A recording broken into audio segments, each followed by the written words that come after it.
Move fast and break things. Remember how good that used to sound? For a while there, it seemed like technology was the answer to everything, and that business would drive us all forward. But it's time to take a look around, all around. Not just at the rooms where we sit, or the offices where we work, or the towns where we live, but all around. And ask ourselves if maybe we've broken enough. How much longer can we continue to put the few ahead of the many? How much longer can we proceed with business as usual? Let's keep moving fast. But instead of breaking things, let's find a way to fix them. Let's bring doing well and doing good together. Let's bring CEOs and NGOs together. Let's bring equal work and equal pay together. Tech and trust, shareholders and stakeholders, C-level and C-level, access and success. Let's bring value and values together. The thing is, technology really does have the power to lift us all, but only if we design it for everyone. And business really can drive us all forward, but only if we agree to hold ourselves to a higher standard. It's time for a new era of business, one that works for everyone. Let's build it together. Are you with us?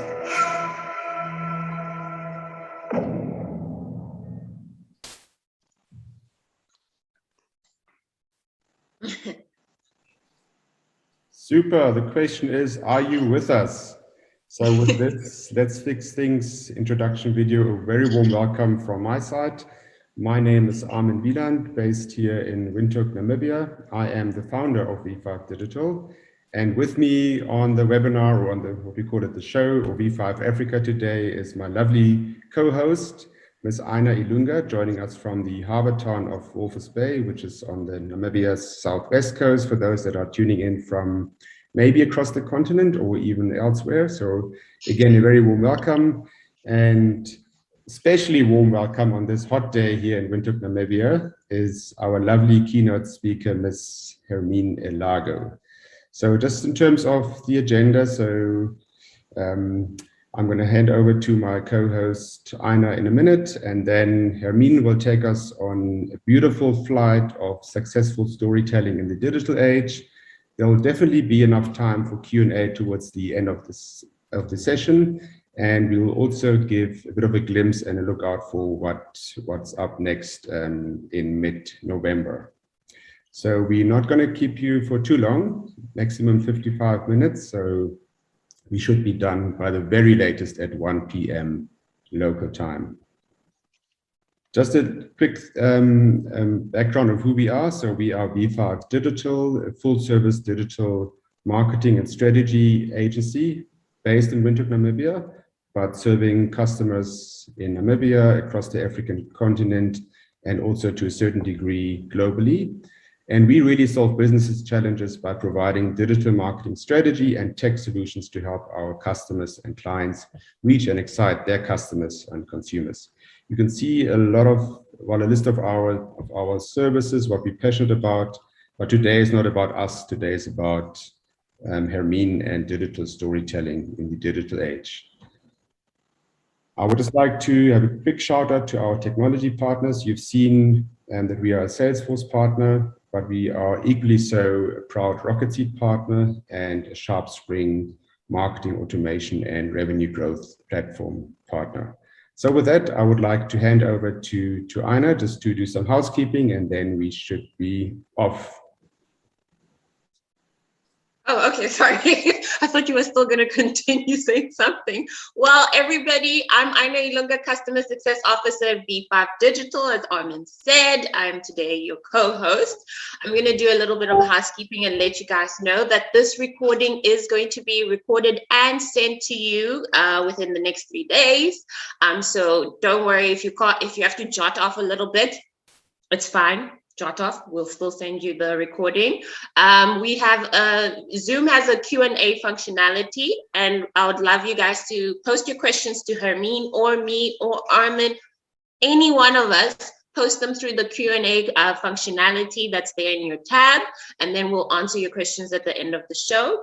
And lastly is you will be able to win, if you hashtag on Twitter, V5 Africa, you stand a chance to win a In Digital We Trust diary from V5 Digital. So get your fingers typing at that, but listen to the presentation as well. And not last but not least, actually the grand whole part of this webinar, I will now introduce it to our lovely Hermien Elago, who's going to tell us a little bit about successful storytelling in the digital age. So I know you guys can't, we can't hear you, but please give her a round of applause, everybody. She's next. Hermien, the floor is yours. Thank you so much, Aina. I also gave myself a round of applause there because I honestly believe that no one in this world should be rooting for you louder than you're rooting for yourself, or believe in you more than you believe in yourself, you know, and that's a big part of the storytelling that I do. But Armin and Aina and the entire V5 digital team, thank you so much for having me here. I'm really excited to be here. And I just want to refer back to that video that played right at the start of the session.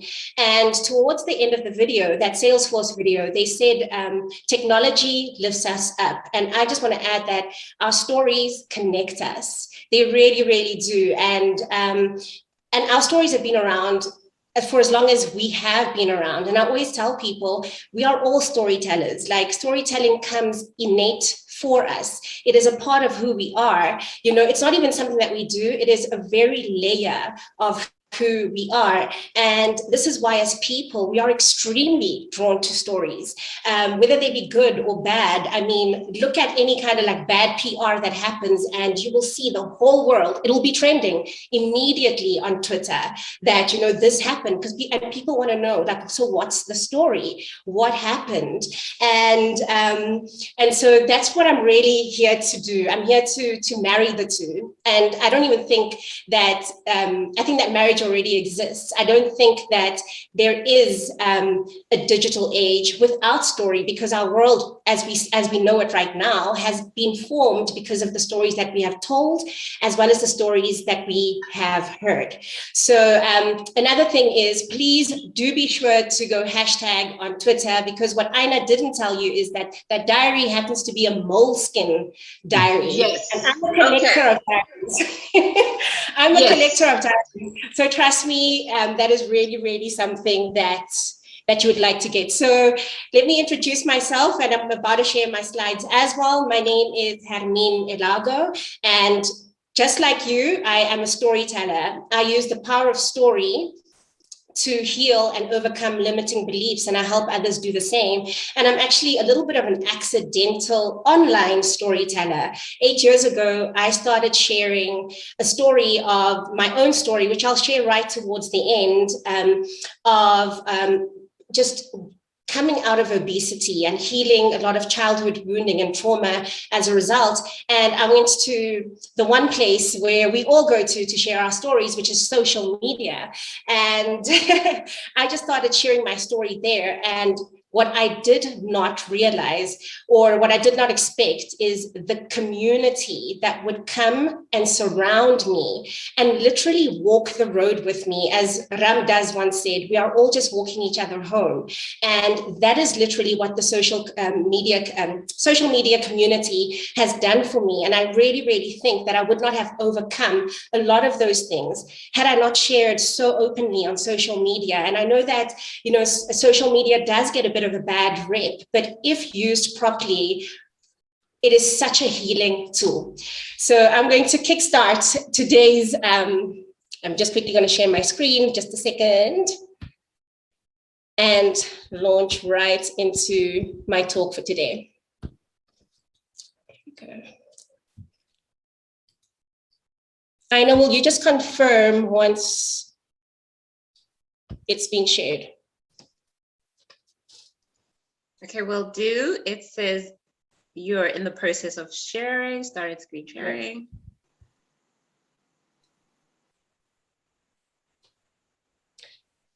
Successful storytelling. Yes, it works. There we go. Okay, so fantastic. So when growing up in school, I spent more time in the principal's office than the principal herself. And in the yearbook, we all got these nicknames, and they started with like, people would be like, Mac Cool or whatever. My nickname in high school, which will forever go down in history because it's in the yearbook, happens to be Mac Mischief. And they even wrote there, Hermien gets the award for being in the principal's office more than the principal herself. So I guess, that's always going to be something that will follow me, but I'm truly okay with that. So in school, I wasn't much of a maths buff. I was more your class clown, and I did really well when it came to languages and when it came to anything that was related to stories. But the only time I would understand maths is when our teacher would say, when the problem would be told to us in a story, then they would be like, Jan went down to the shop and she got 5 whatevers, and then whoever, went to the shop and got 4 loaves of bread. How many loaves of bread do they have? And that was the only way that I could understand math. So I don't know anything about, Pythagoras's theory. I know nothing about that, but I remember I don't remember every single, but I could always retain the information that was given to me through stories.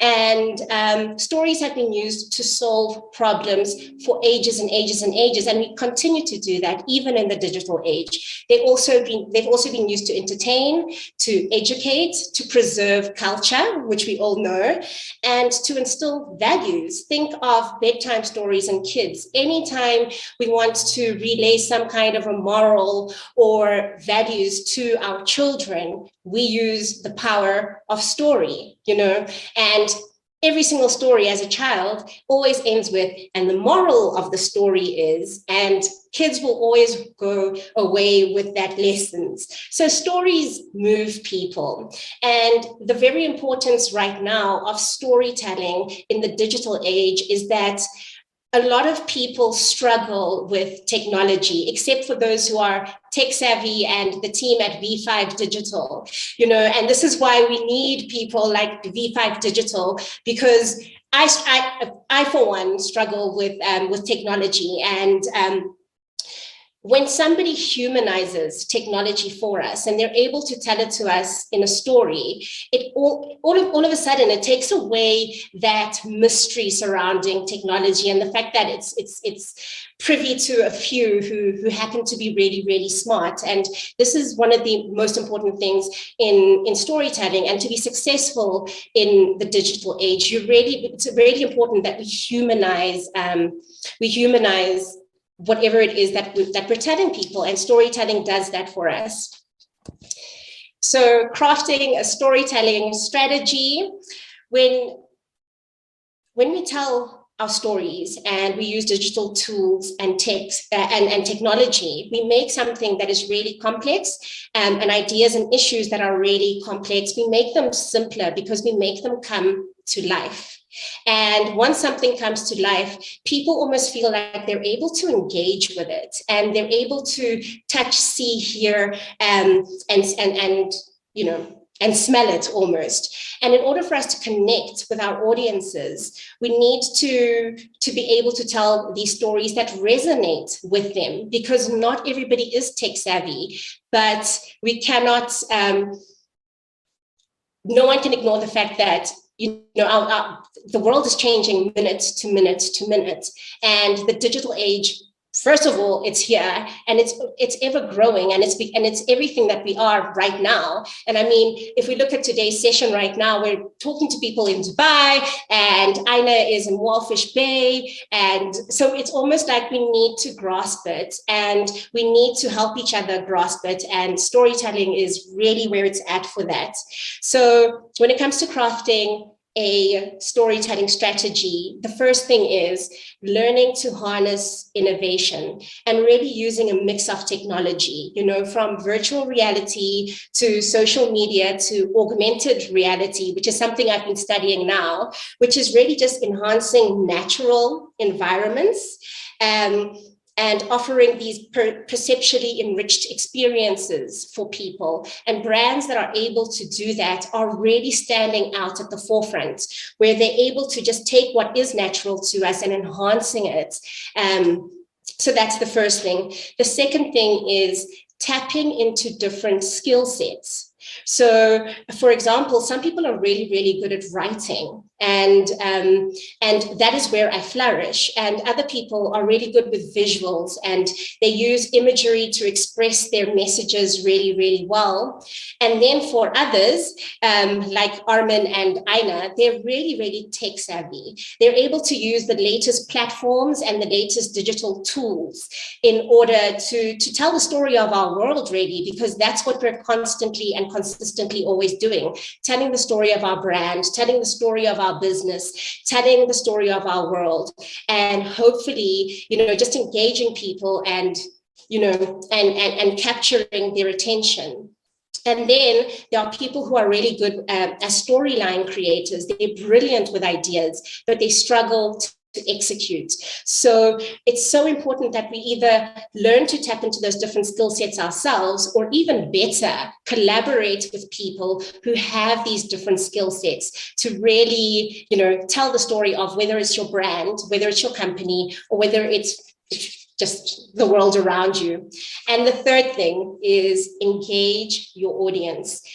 Here's the thing, and I can even speak for myself right now. Attention spans are shortening. People are like, attention spans are short. I'm like, not only are they short, they're just shortening. They're literally shortening. Before, I remember when I was still in high school, they said that, you can concentrate for 45 minutes. That's why classes at school are never longer than 45 minutes, because they know after that you are tapped out. But now we are talking minutes. I also do a little bit of vlogging and blogging and podcasting. And I've always been told, keep my podcast at 8 to 20 minutes, because after that, no matter what it is that I'm telling you, a lot of people just tend to start tapping out. So it's so important that we continue to push boundaries to keep people engaged. And that is where story comes in, because the great thing about story is we get to tap into people's imaginations. Think Disney, think Hollywood, think Bollywood, think Nollywood. Even this is how we're able to push boundaries. The world is what it is right now because of stories that we have told people about the possibilities that could exist. And if we did not have those stories, I don't even think we would be where we are, because there are just people who will tell you like it's really, really possible, and we can build a world that does this.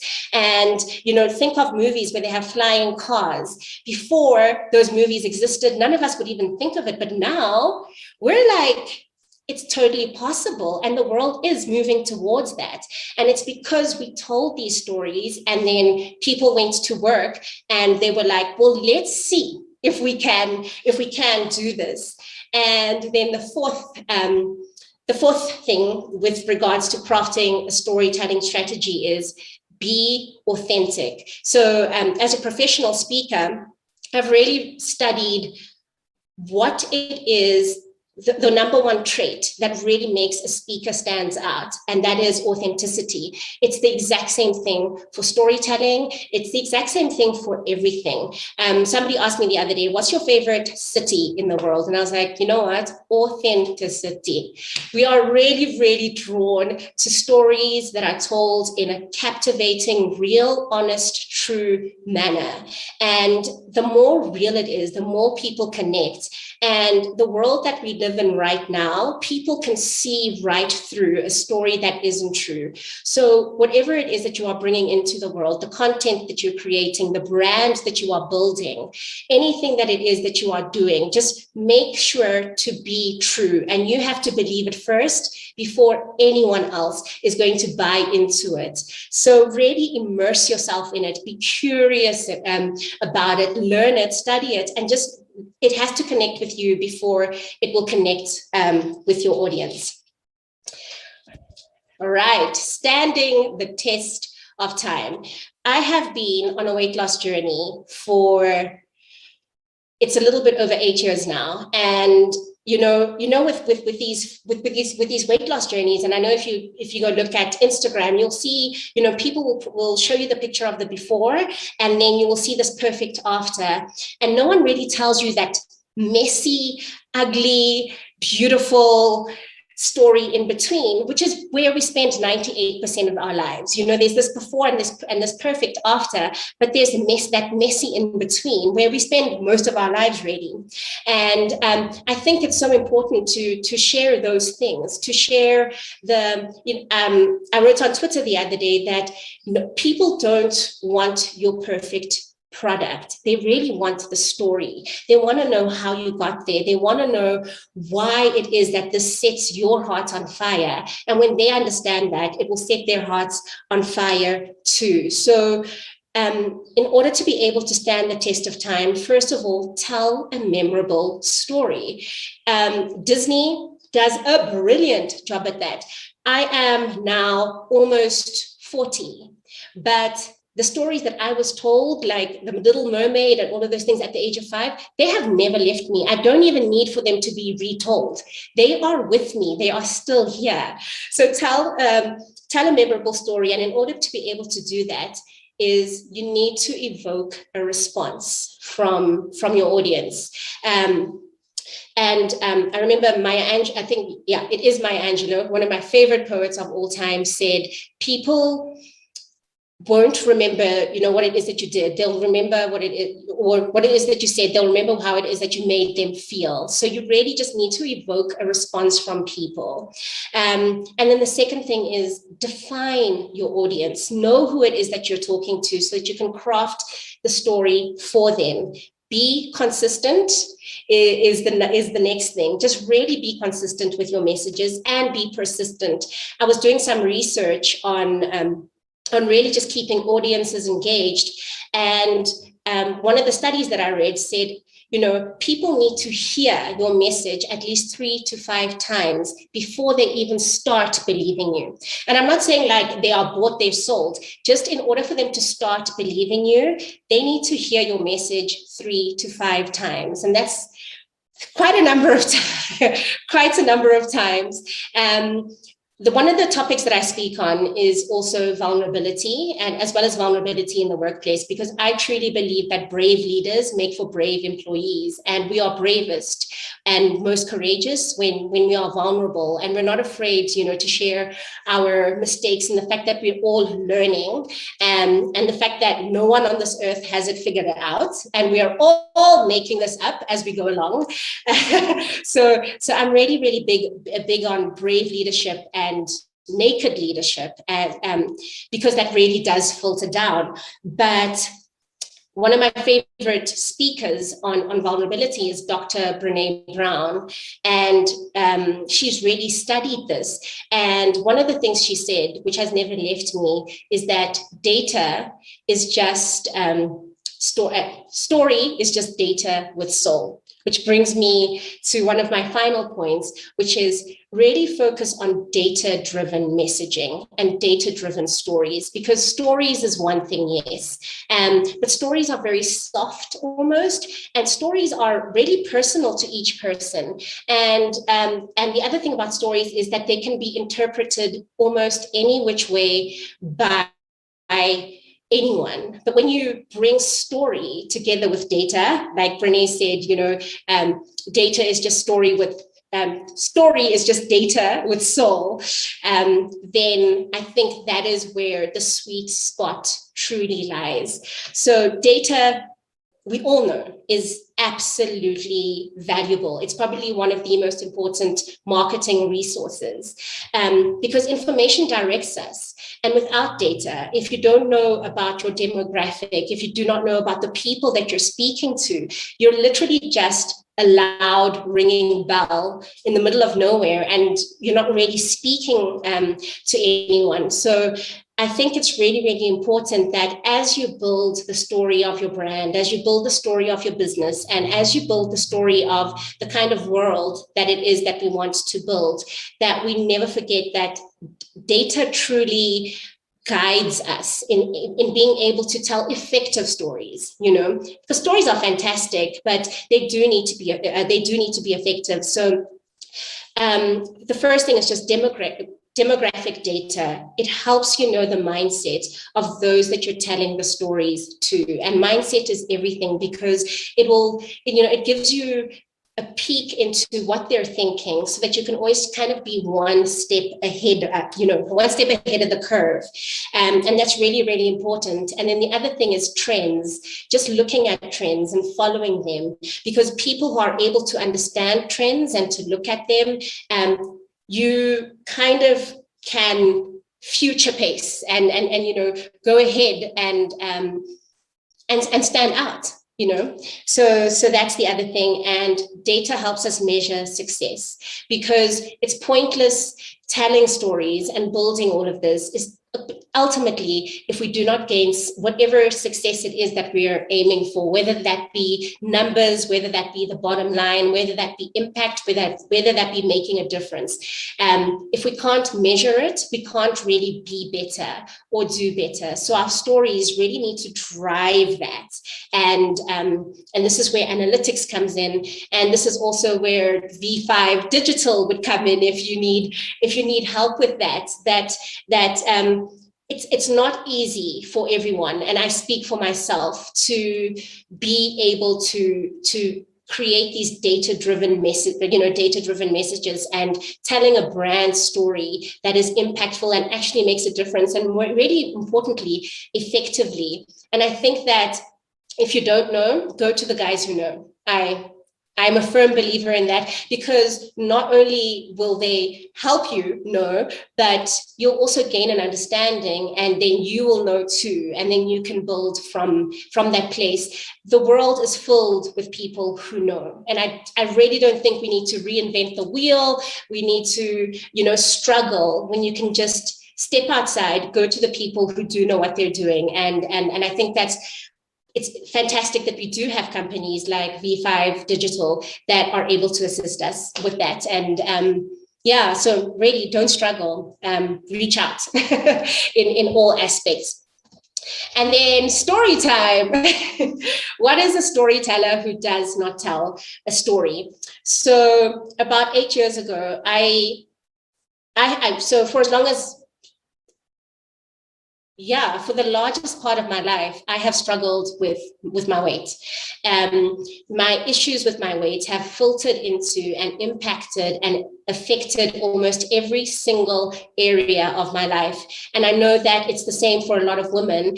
And I'm even discovering, as the world is becoming a lot more vulnerable and as we're collectively healing, that it's also a big struggle for men as well. And so when I decided to really embark on my journey and to take it seriously and, give it one final shot, I went to the only place where we all go to find answers, and that was social media. And when I started looking out for stories, and remember, this is about 8 years ago, when I went to look for stories of people who were successfully doing it, I could not find a single story that resonated with mine, because at that time, I just felt that people were presenting, the before and this perfect after, and there wasn't that messy in between. And as somebody who's a recovering food addict and emotional eater, I was like, I'm sorry, I just don't relate, because these things are not perfect for me, and I don't get them. And because I couldn't find a story that I resonated with, I decided to become the story that I resonated with. And so there I was sharing on Facebook, and just really messily, I took my obese self and I just started telling people what it is that I'm doing and the lessons that I was learning. And I cannot explain what happened, but for some reason, people were just able to connect. They were able to resonate. And there are people who have been walking that journey with me on social media who I have never met. And I've got friends in Australia, friends in Canada, who have consistently been rooting for me for 8 years. And that's purely because I told a story that is true, that is real, that is vulnerable, but also without really hiding the ugly, messy bits. And one of my favorite books that I ever read, it's in the top 10 books that I read, is Shoe Dog. And it's written by Phil Knight, who is the creator of Nike. And he really, in that book, shares the story of Nike and how Nike was built. And if you read that story, I'm even like, how did Nike survive all of this? Because he went from selling shoes out of the car of his boot. He was bankrupt so many times and everything. But in that book, he tells one story, and that story stood out for me. But so basically, they have these fairs where all the different, you've got like your Puma, your Nikes, and everybody, they come and present, their products to buyers. And at the time, Nike was really, really still young. And one of the buyers came to Phil Knight, and he just kept coming back to buy Nikes. And so Phil Knight, and I'm probably just paraphrasing and butchering the story, but I'm trying to keep it as true as possible. But so he asks this buyer, I just want to understand, Puma, Adidas, and all these other people have a much stronger, higher quality brand, and yet you're buying from me. And he just wanted to gain some kind of understanding for why it is that this buyer insisted on buying the Nikes. And the buyer said one thing to him, and he said, "It's because you're honest and you tell the truth." And I guess what the buyer was trying to say is, might be a little bit messy, it might not even be perfect, but at least we know we're getting exactly what it is that you're saying. And it's true. And we can tell truth. Truth is such a tangible thing. Truth, more than anything, stands the test of time. And stories that are true, real, honest, and vulnerable are the most captivating. And I think that's so important in as we build our brands and as we build our businesses. Like, the world is really just moving to a place where time's up. People just want the truth. We no longer want perfection. No one is chasing that anymore. We don't care how, we honestly, at the end of the day, it's about how you're saying it and how you're making us feel. And people just want people that they can believe in, and so I've been on this journey for 8 years. I have fallen countless times and risen countless times.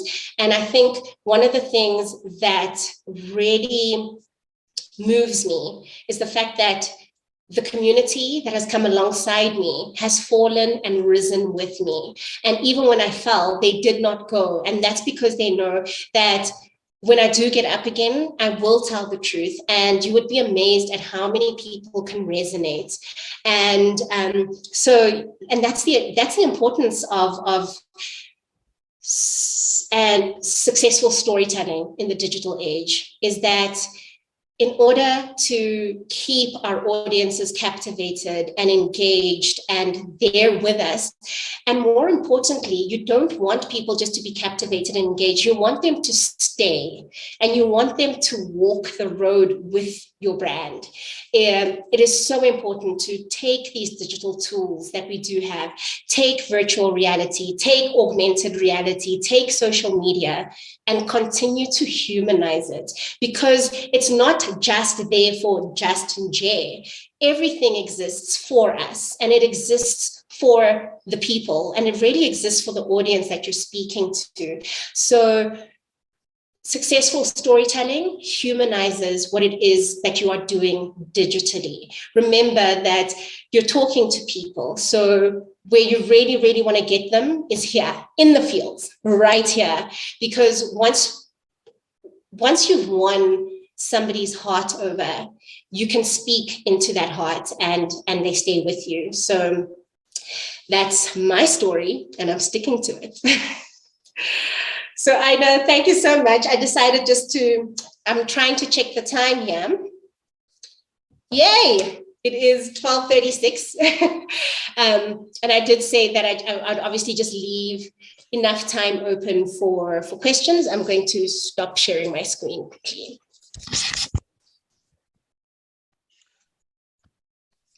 Wow, okay. Thank you, Hermie, for that. I love it. I love it a lot. I'm so sorry to bring back the name, but Mrs. Mischief. Mischief. Mischief. It's not going anywhere. And now, since this is the name I know, watch me on Twitter. That's all I'm going to say. But the other thing is, I think I've just embraced it because for me, mischief just means disrupt. And we all know that it's the disruptors that truly change our world. They are. It's always the ones that, that disrupt, that change the norm, actually, that change the norm. Absolutely. And technology is exactly that. It's disruptive. So I will gladly, I think I'll even get like a badge made, Mac Mischief. Yes, perfectly. I just want to pose now for everybody else to ask any questions to Hermien, me, myself, or Armin. Please do ask us a question, but there is one that came through, Hermien, that I'm going to direct to you. It's from Nico. Nico says, how does one sell a product without really making it look like an ad in Hakkies, while still staying true and authentic to the specific brand language? E.g., how would you go about selling insurance using copy without making it look corny and too corporate? That is a really, really great question. So I think I did answer it a little bit there, where I said that, you know, people aren't ultimately, they're not interested in a perfect product. They're really interested in the journey leading to there.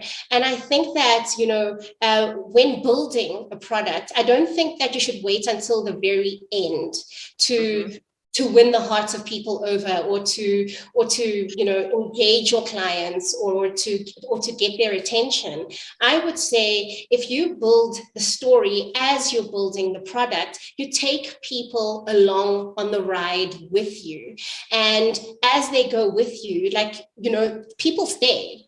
People truly, truly stay. So I think it's not about trying to capture them at the very end, but taking them along, and as you build the story of your brand. That would be my answer. I don't know if Armin wants to jump in there, or Aina, but yeah, I think don't wait for perfection, or don't wait to sell something. I think take people along on the journey with you. People love a good journey. People love a good ride. So take them with you, which is risky because you don't even know where the ending is, but people want the journey, not just the destination. Yes. Absolutely. Also, thank you.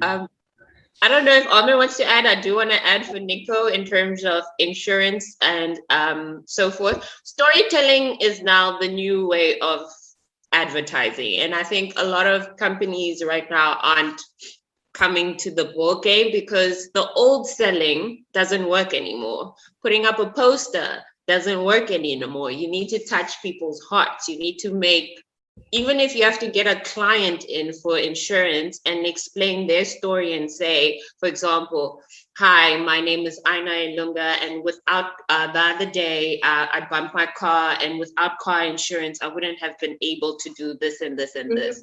Not like the corny gimmick of where it's like, hey, Hermien, oh my gosh, we almost got into a car accident.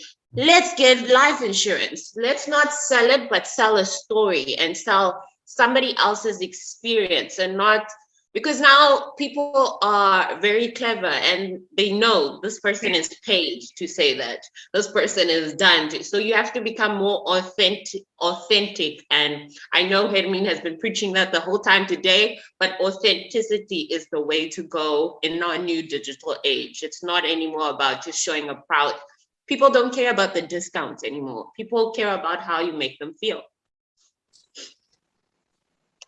Absolutely, I wouldn't agree more. Thank you, Anna, for adding that. I've got nothing more to add that one. So great question, Nico. Please do keep those questions coming in. Now's your time to ask. You've got Hermien on the show. She's the amazing storyteller. So please do ask her the question. Now you've got the opportunity. You might not have that opportunity anytime soon, but grab it while you can. It's literally like, like walking up to her on stage and greeting her and asking your questions. So that's how amazing it is. So please do make use of that opportunity. And while we're waiting for more questions to come in, maybe Anna, you can see what I think there's more from there is another question that came in from Nita Shikongo.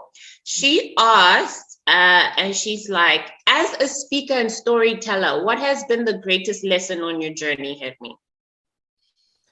Okay, no one has ever asked me that question before. I think the greatest lesson is, firstly, just stay showing up and own your story and honor it. There is so much power in consistency and in being persistent. There was even a point where I was like, are people not getting bored with my story? Until I went and I did that research that said people need to hear your story at least 3 to 5 times before they even start believing it. Never mind even being sold to it. And there's so much power in consistency. And then the second thing is authenticity. Storytelling is something that I research endlessly. And the number one trait that people look for in a speaker is authenticity. Just tell the truth. Be raw, be real, be vulnerable. And especially right now in the digital age and in the world that we're in right now, people are just looking for, stories that resonate, and we resonate with what is true and with what is authentic. So that would be my biggest 2 lessons is keep showing up, honor your story, own your story. And owning your story means also owning, like with Phil Knight, where the buyer said, we keep buying from you because you tell the truth. But owning it also means owning the parts that are messy, owning the parts, that aren't picture perfect. So own all of it and keep showing up. Okay. I have a question, Hermien. My question is, how do you deal with the negative backlash? There's always, there is, like, for example, having your journey online, you're actually you're very vulnerable. So it's part of yourself that you actually didn't want to show, but you're like, let me show it. And then how do you deal with the backlash of where people are like, you're not going to succeed? Or they're like, oh, this is the second time you fell. Why aren't you consistent? Like, how do you deal with that when putting your, your life on stage? Okay. So I've got an answer for that. and that is, you really, really need to build your inner world so that you can't hear what the people in the cheap seats are saying. One of my favorite quotes is by Theodore Roosevelt, and I'm sure a lot of people know it. And it's The Man in the Arena. And I don't have it with me right now, but in that poem, he basically says, the credit does not belong to the people who are sitting in the cheap seats with popcorn kind of looking in. The credit belongs to the man in the arena, the person who is actually doing the work. And this person might be marred by dust, and they might have mud on their face and everything, but they are actually in the arena, and they're the ones who are actually doing the work. And I just want to quote Brene Brown again, and she basically said that if you are not in the arena doing the work as well and getting your behind kicked, I'm really not interested in your feedback. Feedback is really, really important, and criticism is really, really important. And I've just really learned to filter through the criticism that is empowering, that is uplifting, that makes me better, and filter out the criticism that is coming from the people who are in the cheap seats. They're just sitting in the stadium kind of looking into the arena, but I know that I am in the arena. So I think in a sentence to answer, stay in the arena, even if you're getting your behind kicked, even if you are marred by dust and, you know, you've got scars and everything, but at least you're doing the work. And the people in the arena, they are the people who are actually building our world, not the people in the cheap seats. And we cannot pay attention to the people in the cheap seats, because otherwise we will build nothing. Mm-hmm. Well done. Perfect. We have a compliment from Harrison. Harrison said, not much a question, but a comment. Thank you, Hermien, for reminding us the importance of storytelling. Thank you, V5 Digital, for helping us get on the right platforms and getting the right audiences. So that's to all of us. Everybody. And then, yes, amen, clap.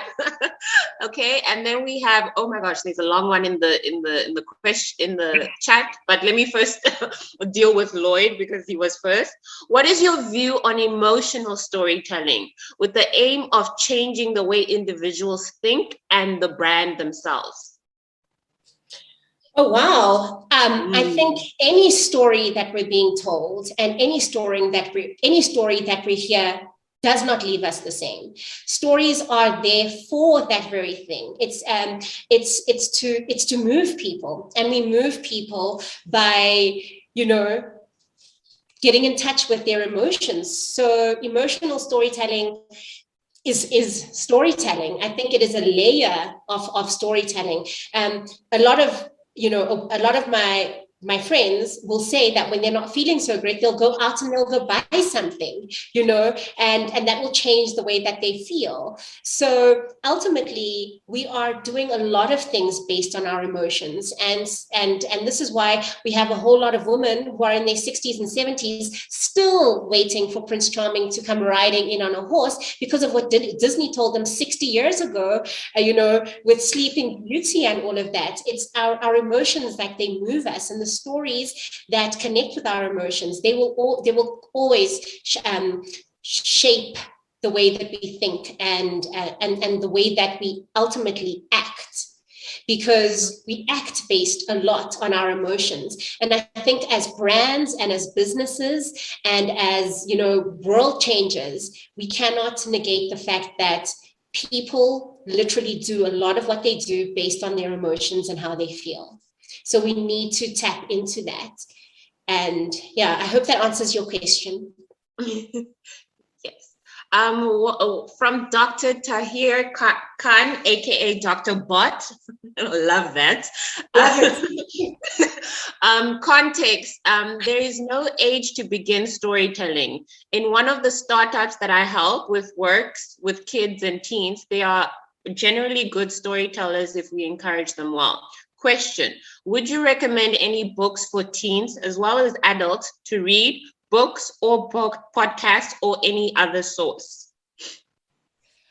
Okay. There is this podcast. I just quickly want to see if I can pull it up right now. There is this podcast that I watched recently that was so potent. Hold on a second. Let's see if I can look for it now while we're here.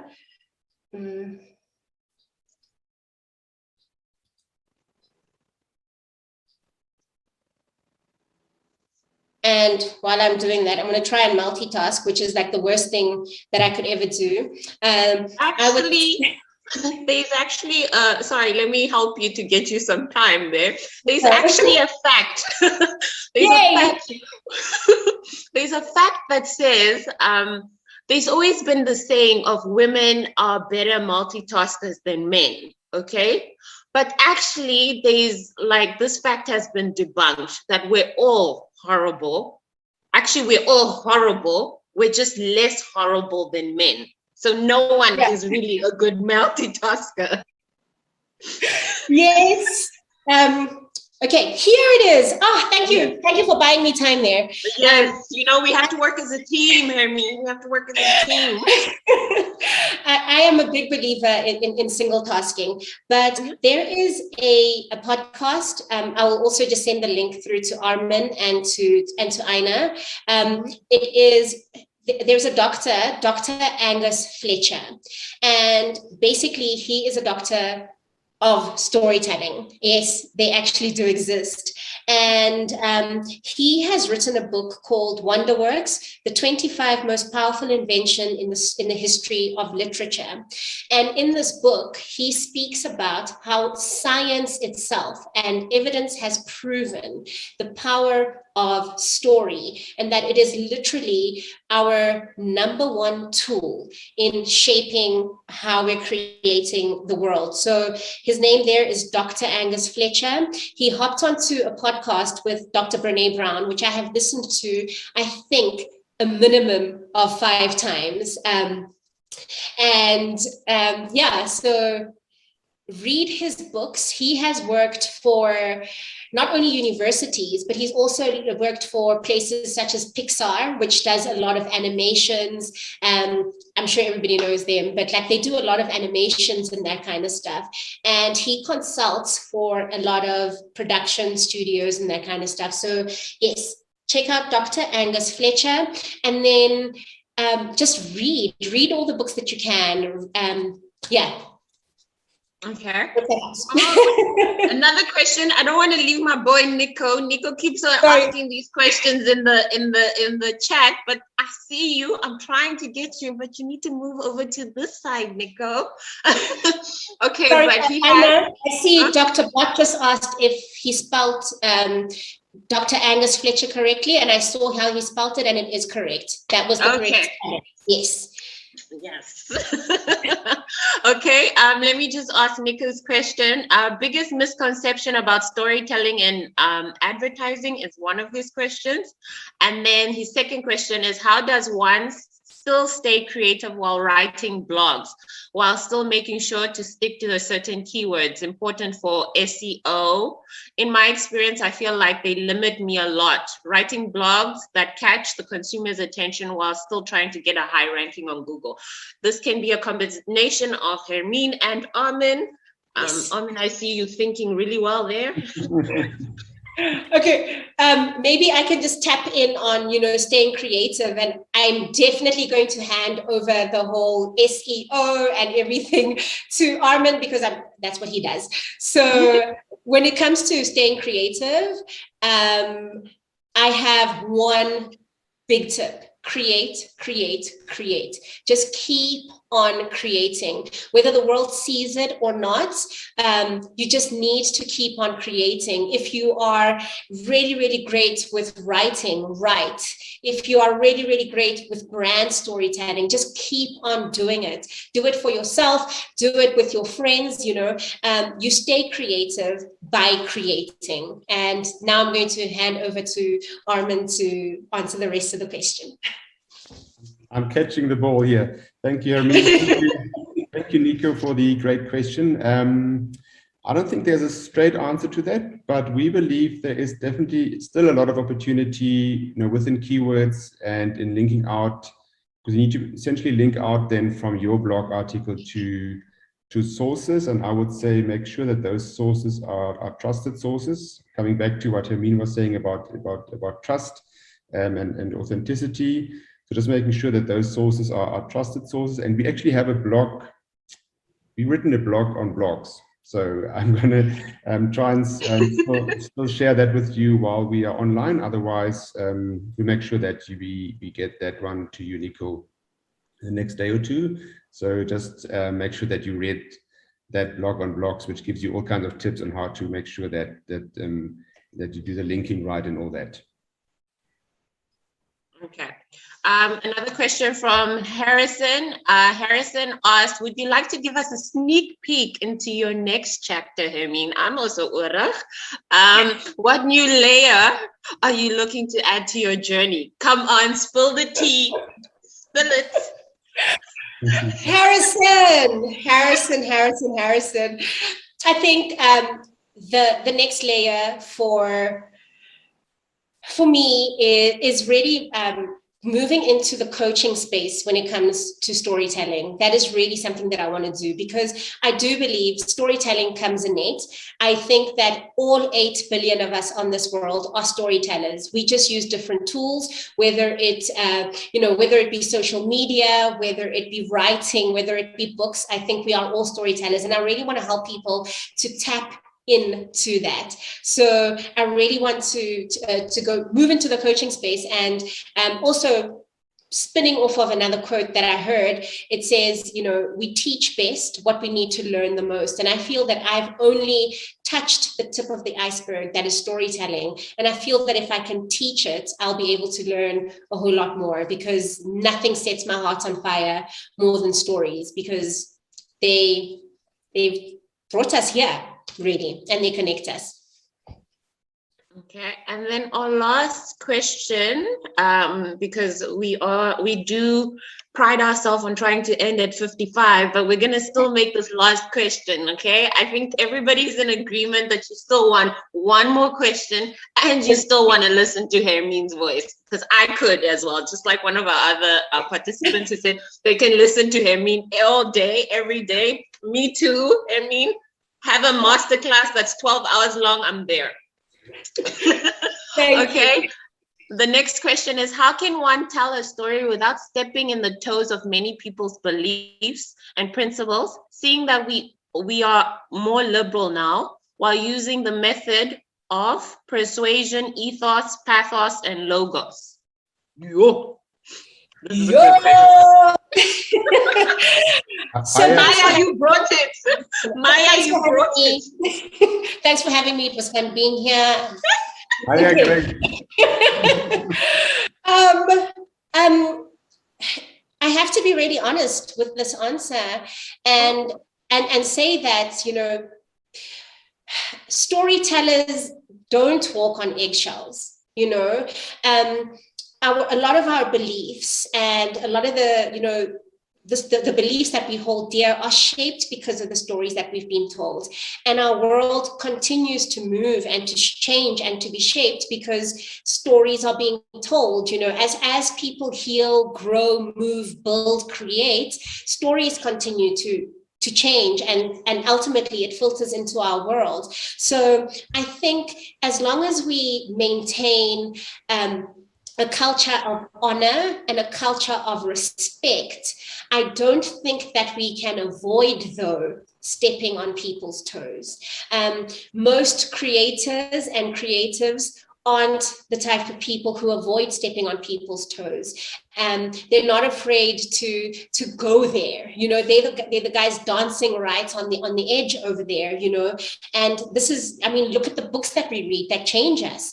They literally disrupt the way that we think. They disrupt the way that we have always done things, and all of that disruption has, it either uplifts us, and you hope.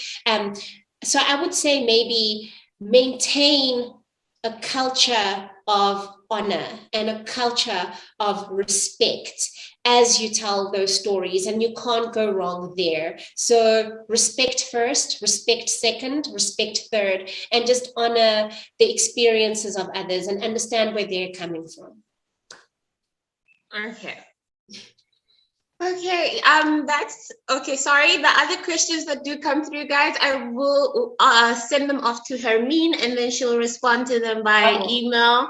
I'm so sorry, but this is the end of our webinar. I will give it over to Armin to say our closing. But Hermien, I truly enjoyed it, and I feel like we need to have a girl session. Like, we need to sit down and talk about life, because I need to have a great way to also tell my story. Awesome. And I think just before, Armin, I promise you I'm going to just take 10 seconds to say that, a lot of the questions that people did ask, there are companies such as V5 Africa and V5 Digital that are doing the work. They are in that space. And if you really want to successfully tell your stories in this digital age, maybe just reach out, contact, speak to Armin, speak to Aina, and tell a potent story, change the world, shape it. And thank you for having me. Thank you so much, Hermien, and also Aina, for doing a stellar job. And I think also to our audience, you've been really amazing, Yes. very curious, been very interested, very kind, and full of praise. So we really appreciate that. But again, if you think you wanna add other comments, even if they're not so good ones, please do that. Zoe will send out the link on the chat, or she has already done so. You will get the recording by Friday, and maybe just a quick story about Hermien, because Hermien kind of sometimes struggled to give us the information in time, so we had to make up, some of the things that Hermien was going to say, and I'm quite proud that we actually hit the hit it hit the nail quite correctly there, because we said Hermien will have the audience at the edge of their seats, and she's really done so. I mean, she definitely had me on the edge of my seat. So very well done, Hermien. I think we didn't overpromise there, and because I was a bit nervous about that, putting that sentence in, but I'm very comfortable. You definitely delivered more than what we have promised. So thank you so much for that. And we don't have a lot of time left. It's already 1:02, which is terrible for for someone with a bit of a German background to go in overtime. But I would like to just announce our next webinar speaker. He is confirmed, Mr. Musa Kalenga, formerly a client partner for Facebook Africa, and his topic will be leadership at the speed of light. So I think it's going to be really another amazing webinar on 17th of November. So we will, in our link, which we're going to email on Friday, we will have the opportunity to then register for that next webinar, which will be, as always, will be free of charge to our audience. So, and we'd like to encourage you to just register for that one, because really we think that's going to be amazing. Thanks so much again for Hermien and to Aina and the team, Jonathan, Zoe, DeAndre in the background. Thanks for doing also an amazing job. And with that, I would like to close this webinar, maybe for Hermien and Aina to wave one more time. And then we're going to close this webinar. Thank you all, and have an amazing Wednesday, and see you again, middle of November, middle of the week, middle of the day, 17th of November, 12 noon. Yes. Over and See out. you, everybody. Thank you.